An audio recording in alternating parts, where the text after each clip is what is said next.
ಇನ್ನು ಅಭಿವೃದ್ಧಿ ಕೆಲಸ ಏನಾಗ್ತಿಲ್ಲ ಅನ್ನೋದನ್ನು ನಾವು ವಿಧಾನಸಭೆ ವಿಧಾನ ಪರಿಷತ್ನಲ್ಲಿ ಆರೋಪ ಮಾಡ್ತಿದ್ವಿ. ರಾಜು ಕಾಗೆ ಅವರು BJP ಶಾಸಕರಲ್ಲ.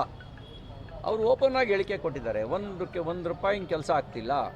ನಾವು ನಾಮಕಾವಸ್ಥೆ ಹಿಂದೆ ನಾಮಕಾವಸ್ಥೆ ಪಟೇಲ್ರು ಅಂತ ಊರಿಗೆ ಕರಿತಿದ್ರು. ಅವರಿಗೆ ಪಟೇಲ್ಗಿರಿ ಇರ್ತಿತ್ತು, ಆದರೆ ಅಧಿಕಾರ ಇರ್ತಿರಲಿಲ್ಲ. ನಾಮಕಾವಸ್ಥೆ ಶಾಸಕರಾಗಿದ್ದೀವಿ, ಇದ್ರ ಬದಲಿಗೆ ನಾವು ರಾಜೀನಾಮೆ ಕೊಡೋದೇ ಸೂಕ್ತ ಅಂತ ಅವ್ರು ಹೇಳಿದ್ದಾರೆ.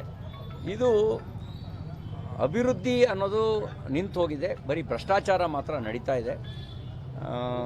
ಈ ಯಾವುದೇ ಅಭಿವೃದ್ಧಿ ಕೆಲಸಗಳಿಲ್ಲ.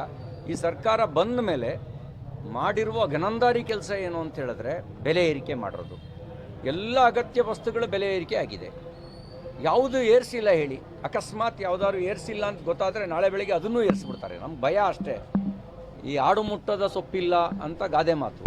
ಹಾಗೆ ಕಾಂಗ್ರೆಸ್ ಸರ್ಕಾರ ಏರಿಸದೇ ಇರ್ತಕ್ಕಂಥ ಬೆಲೆನೇ ಇಲ್ಲ, ಎಲ್ಲದರ ಬೆಲೆ ಏರಿಸಿರೋದು. ಸಿಎಂ ಅವರು ಕೊಟ್ಟಿರುವಂತ ವರ್ಕ್ ಆರ್ಡರ್ 2 ವರ್ಷ ಆದರೂ ಆಗಿಲ್ಲ ಅಂತ ರಾಜು ಕಾಗೆ ಅವರು ಹೇಳ್ತಾ ಇದ್ದಾರೆ. ಸುಮ್ಮನೆ ರೀ, ನಿಮಗೆ ಕೊಡ್ತಾ ಇರುವಂತದ್ದು ಅನುದಾನದ ನಿಮಗೆ ಒಂದೊಂದು ವಿಧಾನಸಭಾ ಕ್ಷೇತ್ರಕ್ಕೆ ಒಟ್ಟು 26 ಕೋಟಿ ರೂಪಾಯಿ ಈ ಸರ್ಕಾರ ಬಂದ ಮೇಲೆ 2 ವರ್ಷದಲ್ಲಿ ಕೊಟ್ಟಿದ್ದಾರೆ. ಅದು ಕೂಡ ವರ್ಕ್ ಆರ್ಡರ್ ಇಶ್ಯೂ ಆಗ್ತಿಲ್ಲ. ಅದರಲ್ಲೂ ಪರ್ಸೆಂಟೇಜ್ ಕಾಟ, ಈ ಎಲ್ಲ ಪರ್ಸೆಂಟೇಜ್ ಕಾಟದೊಳಗೆ ಆ ಕೆಲಸನೂ ಆಗ್ತಿಲ್ಲ. ಮತ್ತು ಅವರು ಇರೋ ಸತ್ಯನ ಹೇಳಿದ್ದಾರೆ. ಹಾಗಾಗಿ ಹೊಸ ಮಾತೇನು ಹೇಳಿಲ್ಲ, ಇರೋ ಸತ್ಯವನ್ನೇ ಹೇಳಿದ್ದಾರೆ. ಬಹುಶಃ ಈ ಸತ್ಯ ಹೇಳಿರೋದಕ್ಕೆ BR ಪಾಟೀಲ್ರು, ರಾಜು ಕಾಗೆಯವರು ಇನ್ನು ಏನೇನು ಅನುಭವಿಸ್ಬೇಕಾಗುತ್ತೋ ಗೊತ್ತಿಲ್ಲ.